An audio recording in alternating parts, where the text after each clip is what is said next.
Gracie Jiu-Jitsu rocks.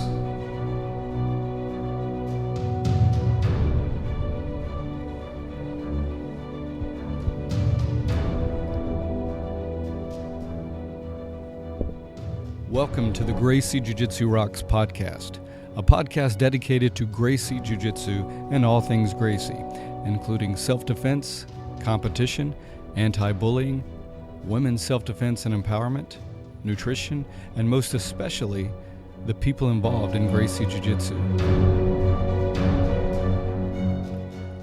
This podcast is for the average Joe. It's for anyone who practices, trains, teaches, or just loves to talk about or hear about Gracie Jiu-Jitsu. We'll explore the lives of Gracie Jiu-Jitsu practitioners, how they got involved in the art, and what effect it's had on their lives. So buckle up and enjoy the ride.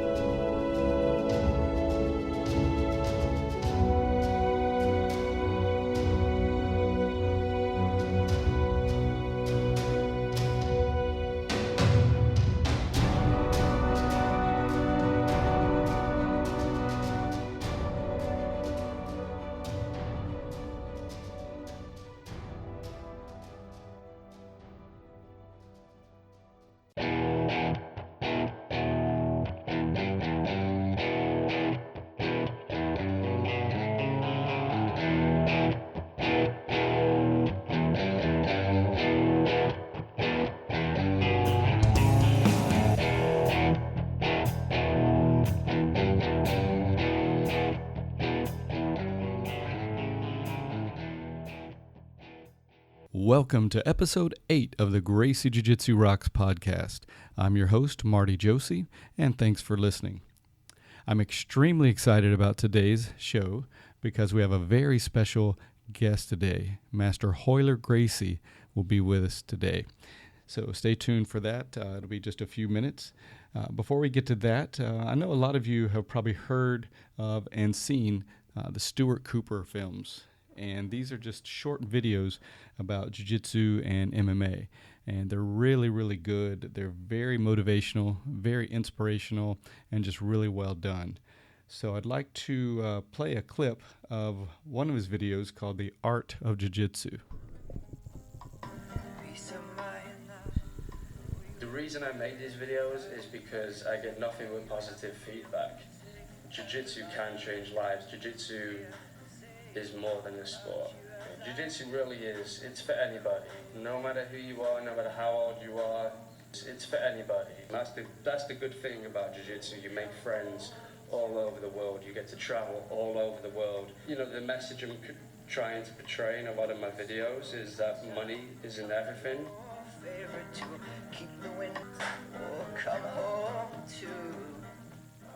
Being successful is being happy and honest and being able to put your head on the pillow and close your eyes and know that you're truth with people and you have real friends around you and you're good with your family. Martial arts can really bring everyone together, especially jiu-jitsu. You know, you see it in academies all across the world. You know, jiu-jitsu for everybody. Does that matter, like, you know, how strong, how beautiful, who you are? It's for everybody. 25, oh, you want to start to win. Will you lose to boys or you lose to men? You're tired of playing games. If somebody offered me $1 billion to take away the jiu-jitsu I know, I would turn it down without even thinking twice. So it changed. It didn't change my life. It made my life. Because I've been a part of jiu-jitsu since I was born, I don't know what it's like to not have jiu-jitsu. And it kind of made me who I am. Everything I have, all the friends I had, the way I can talk to people, the way I act, my confidence on and off the mats. Everything that I have is because of jiu-jitsu. So I think that it puts me in touch with myself, and it kind of gives me a real understanding of what life is about. As soon as they start to understand what it is Brazilian Jiu-Jitsu, the lifestyle, they change completely. And then as they step on the mat for the first time, that's actually when they complete change.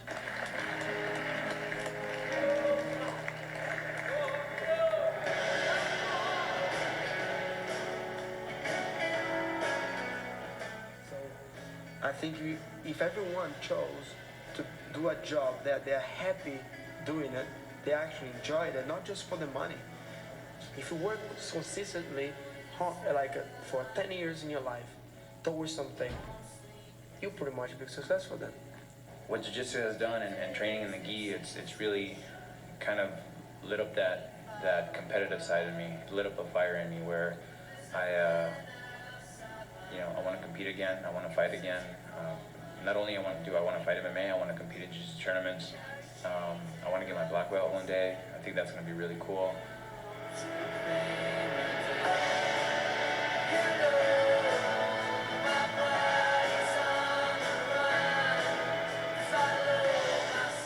It takes away the ego. You know, a lot of times people, if you have an ego when you come into jiu-jitsu, the first time you experience jiu-jitsu, usually you have guys much smaller, weaker, you think you're a tough guy.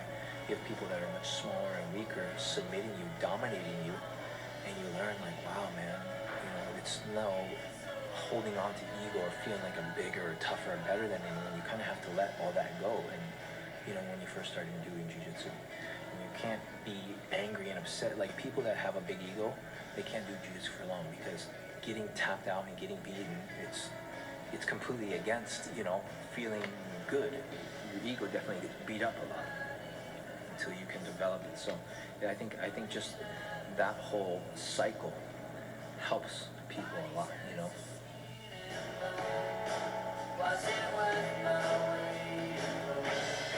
In terms of jiu-jitsu, you learn how to potentialize yourself.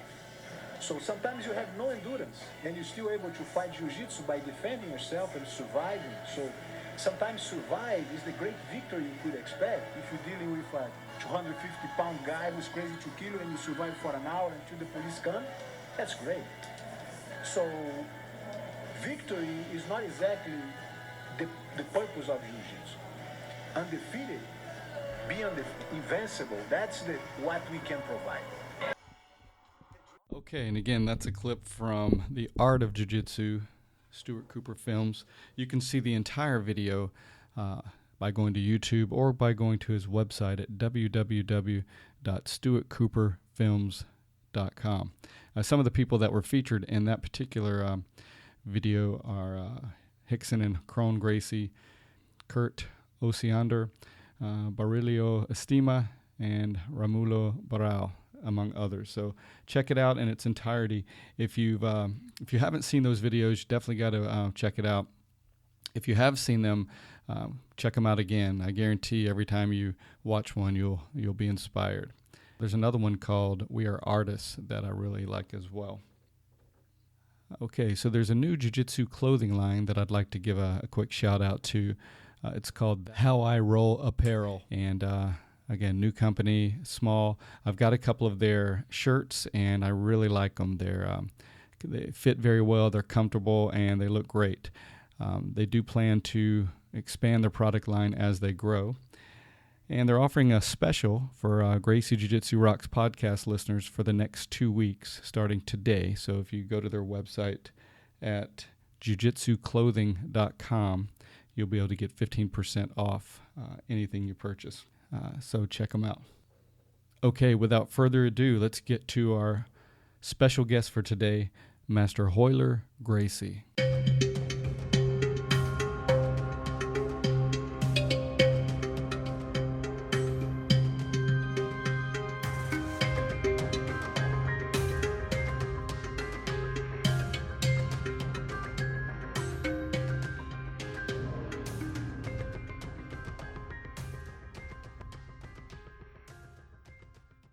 Okay, my guest today is the legendary Royler Gracie. So welcome, Master Royler.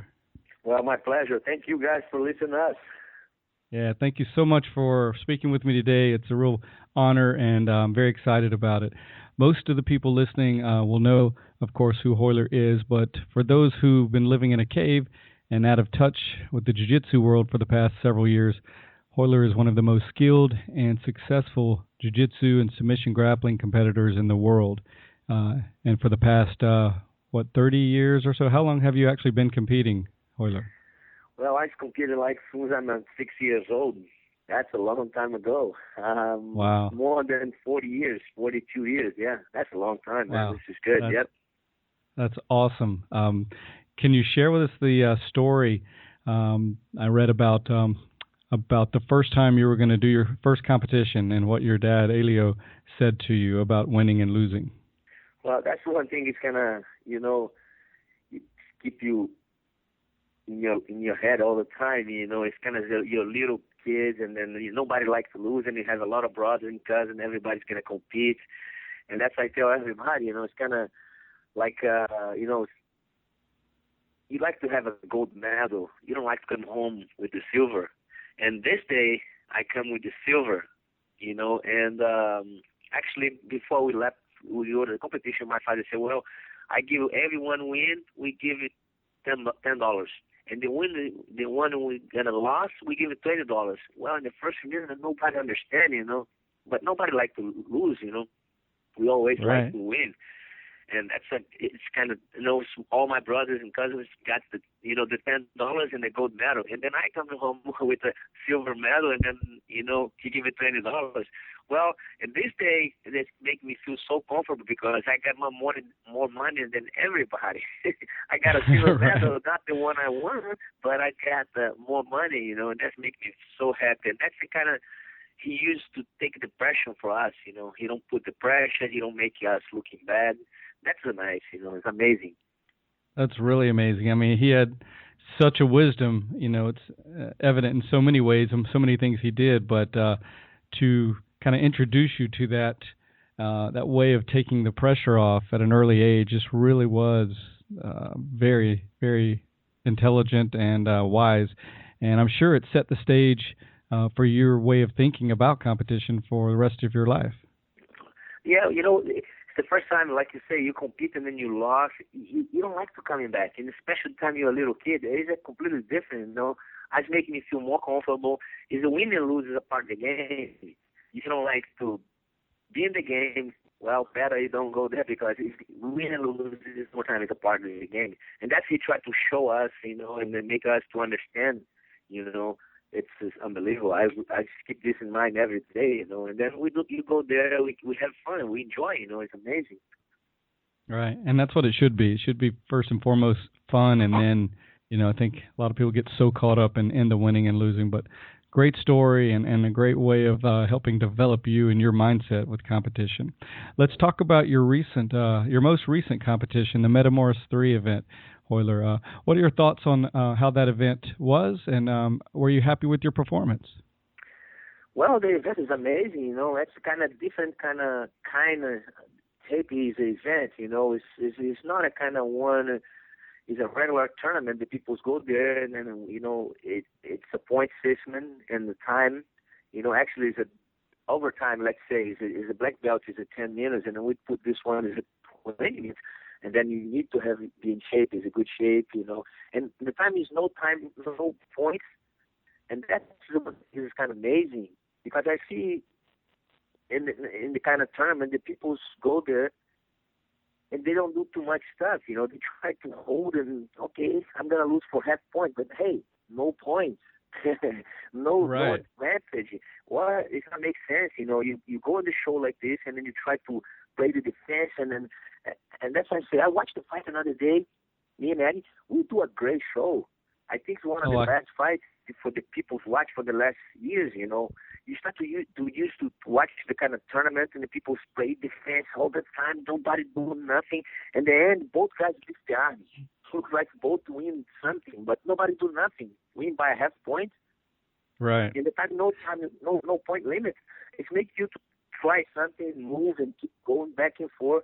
I'm actually, like I say, I watched the fight, and I really I'm just very excited, It's the time you're there, you don't think too much, but the time I watch in the computer, it's kind of very nice. I really like the fights, go back and forth. Like I said, Eddie got a very good position, and then people say, oh, this is the best position, and you're not happy, they say, hey, it's a good position for me. He's got a good momentum in the fight, and I'm survived, I skate, and I got in that first 8 minutes, I'd be on top, control. But imagine if I control, like in half guard, the first 8 minutes was heavy. Imagine if I stayed there for 20 minutes. Right, People right. gonna look at you and say, man, what these guys coming here to do? They don't do nothing. And then the fight's gonna be bored. I'm glad, I slipped back, he almost got, oh man, everybody I have a friend of mine, he talked to me another day, he said, Royler, my wife never trained jiu-jitsu. We watched the fight together, and she jumping from the chair. She's so excited. Oh my God, what's this? Oh, and then I have a big friend of mine. They always everybody excited. It's a completely different regular competition. The people go there watching, they almost asleep. It's oh my God. Right. Yeah, there's nothing exciting. Well, I agree. I'm a big fan of Metamoros in general, the event, and I think you guys, both you and Eddie Bravo, did an outstanding, just a phenomenal display of jiu-jitsu skills and a great performance, great entertainment, and you certainly lived up to the top billing of that event. So, total respect for both you guys for the performance that you put in. Great job. I think we give for the public and for jiu-jitsu spectators a different way to see the fight. They say, oh my God, this part we still have, we can see this, we exist, because they don't see this too much in the day today. It's amazing, and that's, you're right, 100%. I think we do a good contribution for the spectators, for the people who watch and say, oh, this is nice. Yeah. What was your training like for that event? Who did you train with, and how did you prepare for it? I'm actually based in San Diego right now, and then I have here kind of Johnny Faria, we have Regis Lev, I have Fabrício Morango, all these guys around me. We have a couple guys around, Elias, all these guys around me here. They help me a little bit back and forth in training, And besides this, we have a couple guys, they kind of played like more or less, I can say the same, but more or less game like Eddie. I think this guy helps a lot. I had a lot of guys very flexible, and that's what I try to put to myself, see what you want, we're going to use it. We're not going to use all the teams and not everybody, but we have a couple guys helps a lot. It's very nice. Everybody can be very, helpful and try to help all the time. I really like my camping, Well, great, good.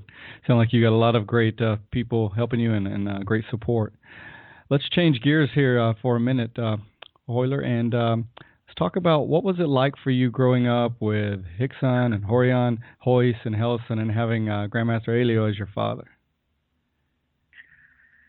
Well, at the time you were a little boy, you don't realize, if the family is a strong name, you don't realize how important you are, and then how the people respect you. You start to go up a little by little, you say, man, everybody's kind of, is respected. And then I start to realize who my father is, and then the time you start to, say, oh my God, this is kind of amazing what he do for the sport, how he make everybody change, and it's so, make everybody feel so comfortable in the sport we participate today, we use today. It's, to have Rickson, Royce, and, Hollis, my other cousins, it's amazing to have these guys around, and then you grow up, you always will have someone to, help your back, I can say that. It's not even today, I teach in the seminar sometimes, I catch someone and hold someone in the headlock and say, hey, I'm going to wait for my brother, It's right. It's true, we can always cover each other back. And especially the time you are little, and then small and the other brothers, it's kind of nice, Rickson's older than me, his Royler is older than me, it's kind of Holly's older. Holly's is the same age, he's 1 year young actually, but we would always go to the school together, it's nice, roll, go to the academy, go to the school, you go everywhere together. Awesome. What a great family to be part of and to grow up in. I mean, that's, like you said, when you're in it, maybe you don't feel like it's all that, you don't realize how special or how it is, but looking back, you can certainly see you're truly blessed to be born into that family and be a part of it. My father, I see him is kind of not only special, but one man like a little more ahead on his time. We live in Brazil, we're from Brazil, And the people say, oh, it's a third world. He's born in the cities kind of north in Brazil. It's a very deep in the north in Brazil. It's not too much stuff back then. It's kind of 60, 70, 80 years ago. And then to make jiu-jitsu famous like he do today, we need to have some man behind this thing, and not only him, but his brother Carlos too. Both, they need to love. They need to have a passion for jiu-jitsu. Otherwise, we're not going to be here today. You know. Absolutely. Yeah, it's amazing. I see my father back then. You know, he's the kind of guy. He come into the school, and he pass his finger on top of the door and say, "Who's cleaning the school today?"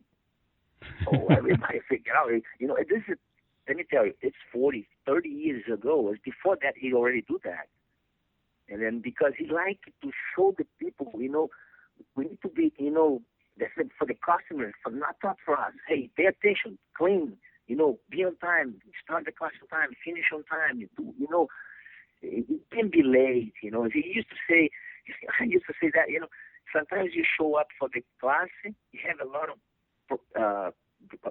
sons and cousins who work for him, and if you show up late for your class, like I have a private class to teach someone, and then I come in late the first time, he gives me a note. The second time, if I be late again, I pay for the class for the student. What about? You can't be late. You know, sometimes you're the customer, you don't like to say nothing, but it's a very uncomfortable. You show up for your class, and the teacher's not there. Yeah. This is 60 years ago, you know. In Brazil, not in America, you know, he's very, very tight. I definitely say he's very ahead in his time. He was certainly ahead of his time, and sounded like a very professional man too, and like to keep it all in line. Oh, yeah. Well, I think most of us know a little bit or something about your father, obviously, but Mother's Day is coming up just around the corner, and I doubt most of us know anything about your mother. Could you share a little bit about her with us? Well, my mother, man, if it's not her, my father's not going to be what the place he is. Yeah. She's the one who put us in line, you know. No complaint, no nothing, you know. She's a very, very special lady, you know. My father married twice, you know, and I'm from the second marriage. It's me and Holker, my old brother Holker, myself, Royce. We have Erika, Robin. It is going to be 6. And we actually, you know, she put us online all the time, you know. It's kind of something special. It's very hard for me to say, you know. But my mom, she's still alive, you know. My father passed away, but my mom is still alive. She still lives in Brazil. And Holker's in Brazil, and Holker with her all the time. Is, you know, she's around 70 years old, and she's pretty healthy, you know. She go everywhere, but it's amazing, you know. She's a lovely person, you know. It's good to talk about it. Good you ask that, you know. People, you know, sometimes you're talking about the Grandmaster Royler Gracie, but behind some big men always have a big woman, right? Absolutely. And she's not a different. She's a beautiful and is a big woman, you know, and in all the different, you know, ways, kind of so big heart and nice. Yeah. Well, I appreciate you sharing that. It sounds like she's a very special lady, and good. So I've read about and seen some interesting things on Holes. I hope I'm saying that right. Holes Gracie, and what an influence he had on the family's jiu-jitsu. How much of an influence did he have on your life and your jiu-jitsu? Well, Holes it's one of the more important guys from me, because that's who I start training. The time I'm a little boy, I'm go with him. You know, that's the first place I start training. And he passed away the time I'm around 12 years old, 13 years old, and then I moved for the other school, was a Hickson, you know, and the Hall and the other brothers. Yeah, but Hall used to have a lot of kids class. It's a big group kids class, and that's where I go. We live in Brazil, is in Rio, is in Copacabana, and Monday, Wednesday, and Friday we just have someone to drive us there. The time I'm a little boy, but the time I'm kind of after 8 years old, I take a bus in front of my house and go out in front of the school. And the time to go back home, pick up the bus in front of the school, they drop me right in front of my house. It's kind of crazy. Looks like, hey, you need to go to the school, to the jiu-jitsu school. If you don't go, you know, I'm pretty much there every day, you know. I kind of have a good memory for Hollis because, you know, he's an unbelievable guy. He's a very technical, and it's light, you know. It's one thing I have in mind. It's the time I am every day. I just come early for his class. His class is supposed to start kind of around 5.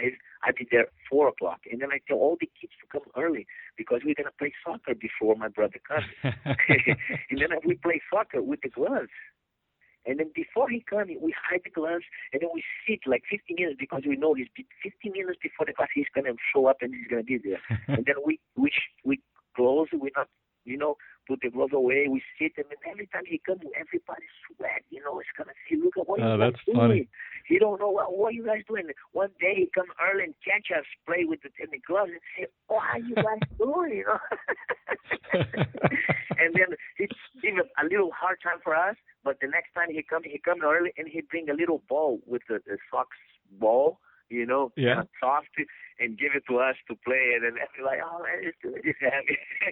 Oh, that's great. Hey, don't destroy the glove. And then he gave another thing for us. This is kind of, you know, keep us, say, hey, come in, do whatever you want, but hey, please don't destroy the cannon. Right. It's amazing. Wow. Yeah. That's a great story. A great story. He sounds like he was truly an exceptional person. Yeah, for sure. It's very technical, man, and it's small, but it's what a big, looks like a big guy, you know. It's kind of it's amazing. Yeah, I like him, and then I used to fight like him, you know, try to be aggressive. You know, I don't like to fight in the bottom too much. Try to go on top, you know. I pick from him this part, you know, a little more aggressive. Yeah, this is good. Yeah, he seemed to be very willing and open-minded, willing to bring in or learn from a lot of sources to make his game even better. Yeah.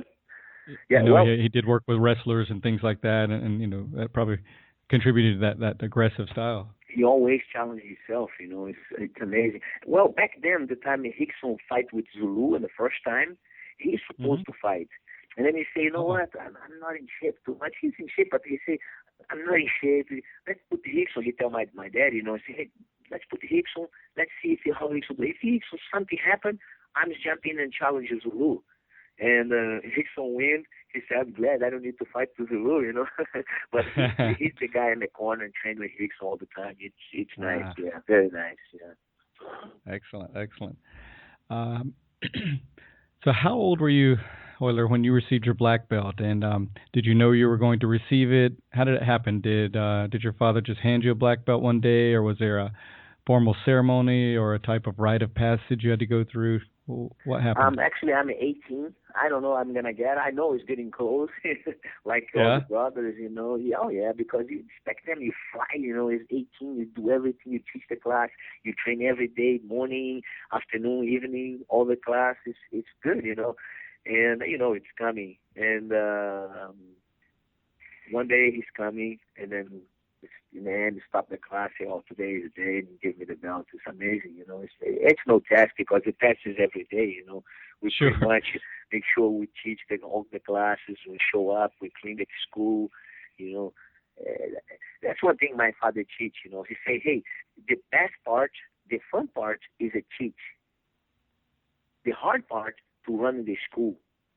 If you like to run in the school one day, you need to know how to clean the school, how to clean the bathroom, the mats, how to do the work and the, you know, the papers, how the people stay, how you know, who do the deal with the people, how you smile, how you know, pick up the phone. One time he told me, how many students you think, if they call the school and then you pick up the phone, how many students they come to the school to see the school, the time you talk to them on the phone? I say, well, I don't know, between 100. I say maybe, I don't know, 30. He say, yeah, but this is not good. I can guarantee to you, between 100, if I talk to 100 people on the phone, 99 people, nine, they're going to show up in the school. And that's, you need to know what they like to hear and what you're going to tell them, what information you're going to tell them. And make sure they can bring them to the school and they enjoy it. And then I look at him and say, oh my God, you're right. You know, you can be talking, you know, and the other side of the line and say, yeah, how are you? This is a Gracie Academy. How are you? And the guy on the other side, he's going to hang out the phone. And that's it. Show us, you know, make sure. Be a fighter. It's a beautiful. But if you like to run the school one day, it's a completely different. And he's right. Very true. Very true. A lot more to running a successful school than just being great at fighting. Oh, you got to know it all. So it sounds like he was really keyed in on that. So great person to learn from. Royler, what do you do off the mat? Well, do you have any hobbies that you do, or do you have time to do anything when you're not doing jiu-jitsu? Well, my hobby, like I said, I'm in San Diego, and then the weekends I teach seminars, and that's my hobby now. I love what I do, you know, and I travel, teach a seminar, you know, go back home. But during the week, my normal day, if you have some waves, surf, you know, in the morning, I'm just going to pick my board and go somewhere, surf. It's pretty cold water, but it's good. You know, right. Sometimes it's a good wave, it's good. I jump in the water, do some exercise in the morning.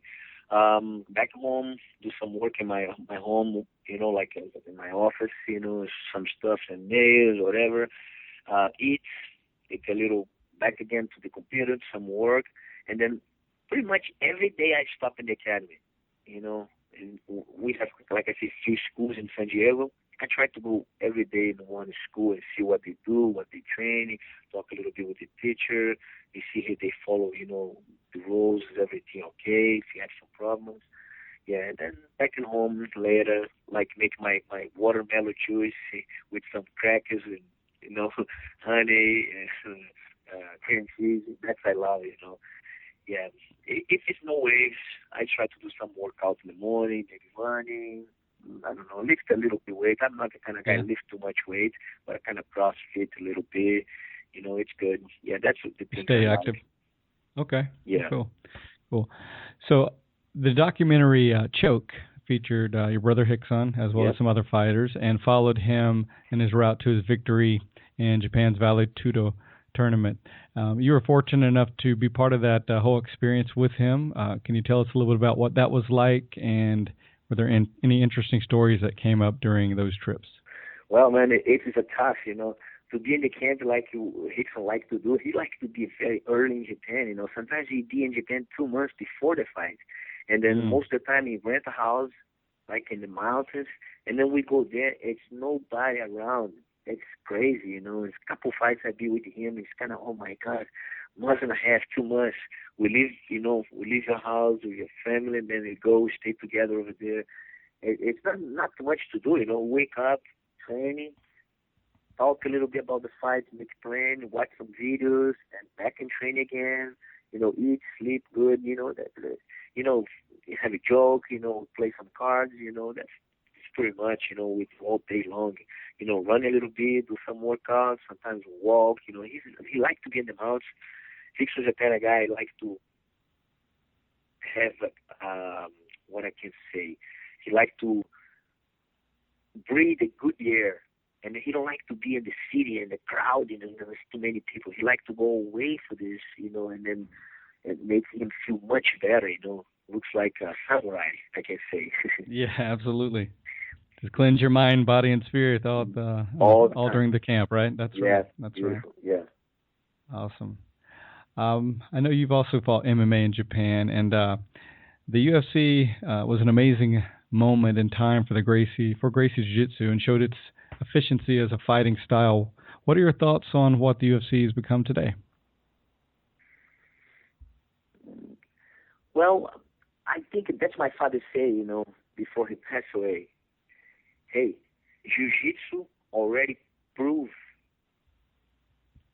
what's supposed to prove. Don't walk to your MMA fighter or Vale Tudo, whatever, without jiu-jitsu. We got the point already. We don't need to prove nothing. And then you can see between 100 guys and MMA fighters today, they train jiu-jitsu. That's kind of pretty average, you know. I say 100% because all the guys train jiu-jitsu. You can see the top guys today, like let's say Zé Aldo is a black belt in jiu-jitsu. Vanderlei Silva is a black belt in jiu-jitsu. Anderson Silva is training jiu-jitsu, is a black belt. Right. All these guys, as a Verdun is amazing fight another day. Is a black belt. Is a very good, high quality jiu-jitsu. It's back then we have a Demetri, we have all those guys, Paul, anyone, and not only is the Brazilian guys, but the other guys too. They really good wrestler, but they could be not training jiu-jitsu full time, but they learn jiu-jitsu to understand what's coming.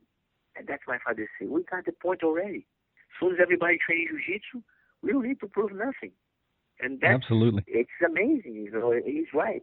Now it's not a style against a style. We changed it completely. I don't know if you remember in the past, the people who listen to us, they know this. It's a back then, it's the first UFC. It's a pure style against style. And now it's completely changed. Everybody do everything. They good as a good boxer, but he's a really good in jiu-jitsu. He's a good Muay Thai, but he's a good in jiu-jitsu. He's a bad wrestler, but he's a good in jiu-jitsu. Right. Well, I appreciate the modern version of it, but I never get tired of going back and watching those old original fights as well. It truly was. You talk about proving it. You guys certainly did prove your style for sure. So let me ask you, put you on the spot a little bit here. Tell us something about yourself that most people would be surprised to know. Well, I don't think the people is gonna be surprised because people know I'm a very methodic. The time I got some fights, I'm shut down everything and train for the fight. If I have something, I'm just gonna go straight. I'm very kind of, like I said, I'm a methodic guy. And one thing is I like what I do. I have it's a lot, a passion, I can say that. A lot of love for jiu-jitsu, and that's put me in the comfortable position, in the good spot. Yeah, that's Absolutely. I think pretty much everybody know. I'm the kind of guy. If I have a fight tomorrow, I'm not gonna sign up. But if you give me a couple months, like the last one, 2 months and a half, I train, I'm gonna present myself in good shape. I'm present myself what's supposed to be, the athlete's supposed to be, and that's what I like from Royler. And that's one thing I really like. I never gonna go without to be, in a good way. I just like to make sure that people understand that, jiu-jitsu is good for everyone. And what we do, what my father bring it to us, and my uncle Carlos, it's something amazing. This is not only as a martial art, it's a lifestyle. And besides this, we eat good. Like my uncle Carlos, developed the diet and make, us feel so comfortable. And, it's another day. I'm sorry, I'm talking too much probably. No, not at all. I saw my brother, he teach a seminar, Royler. He teach a seminar for us here one day. And then I'm looking at him and then he say, what do you guys think is more important? To be a black belt in jiu-jitsu, the best guy in the world, or to have a good diet? And then people, I prefer to be the best fighter, the best jiu-jitsu guy. And then you say, yeah, if I need to pick today, I prefer to have the best diet. Because without the good, to eat good, to be healthy, you're never gonna be a champion. And then I'm shocked what he say because he's right. And that's my Uncle Carlos, he complete. My Uncle Carlos do for us because we need to be in the match all day long. We breathe the same air with the other person. And if we not eat good, if we're not healthy, we're going to be sick all the time. And it's amazing, And that's what I say. And it's the two guys I'm always bows my head, and then I have more respect than everyone. My father, because my father is my father, I know, and my uncle Carlos. These two guys is amazing, unbelievable what they do for the sport, for the art, for the lifestyle. It's unbelievable. Yeah. Absolutely. And how great that you had both those awesome influences helping create you and your life. So, and you, in turn, have been an awesome influence on so many of us out that have been exposed to you. You've been an incredible ambassador for jiu-jitsu and for competition, and just always seem to carry yourself with a lot of integrity and are a great example. So thank you so much for that. Any other thoughts you want to share on jiu-jitsu life, or what has been the most important lesson you've learned through jiu-jitsu? Well, the more important thing I learned, from my brothers, from my father, and my students is a respect, and don't do to someone what you don't like to do to you.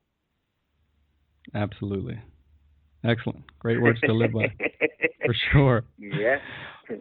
Well, Master Royler, I thank you so much for your time. I'm going to let you go. Congrats again on truly an awesome performance at Metamoris 3, and thank you so much for your time, your willingness to let us learn more about you. And so, muito obrigado. Yeah, it's my pleasure. I hope we can see another event and the people can jump from the chair with amazing fights, and that's what we're looking for. And thank you for everyone listening to us, and thank you for amazing, interview. I appreciate it. Thank you for don't choke me too much. I see you the next time. Thank you. One more thing before, if anybody's in the San Diego area and is interested in checking out your academy, can you give us that website, please, sir? Yeah, the website is www.graciehumaita.com. Okay, fantastic. Gracie is Humaita is HUMAITA.com. Fantastic. Thank you so much, sir, and best of health and long life to you. See you. Thank you very much. Thank you, everyone. All right. Bye. All right. Bye-bye.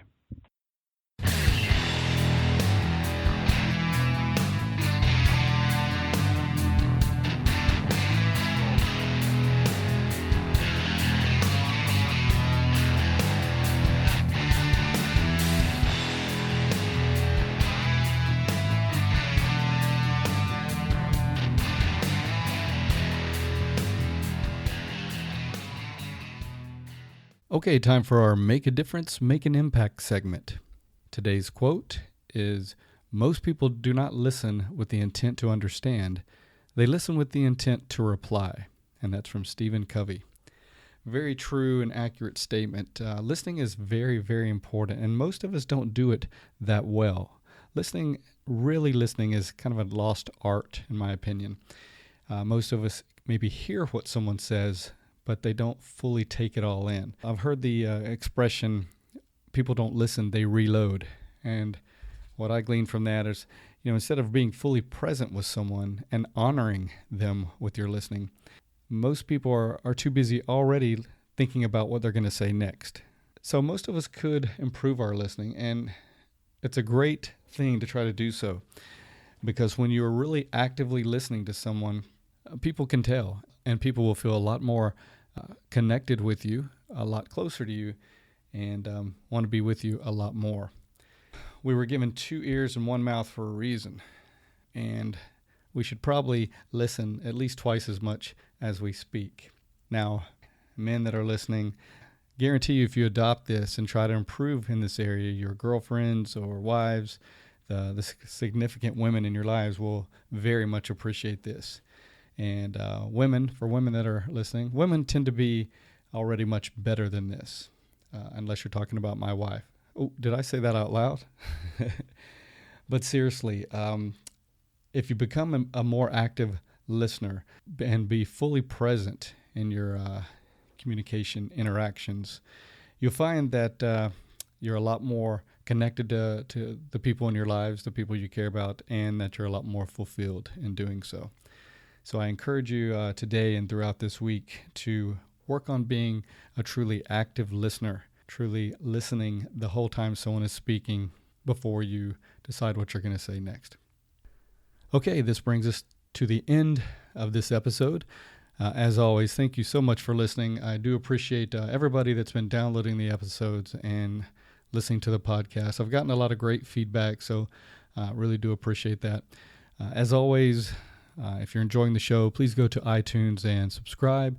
And while you're there, please rate the show. Definitely, I could use more ratings, as well as leave a comment there in iTunes. Also, go to Facebook and like us, and let me know how I'm doing. I always welcome your feedback.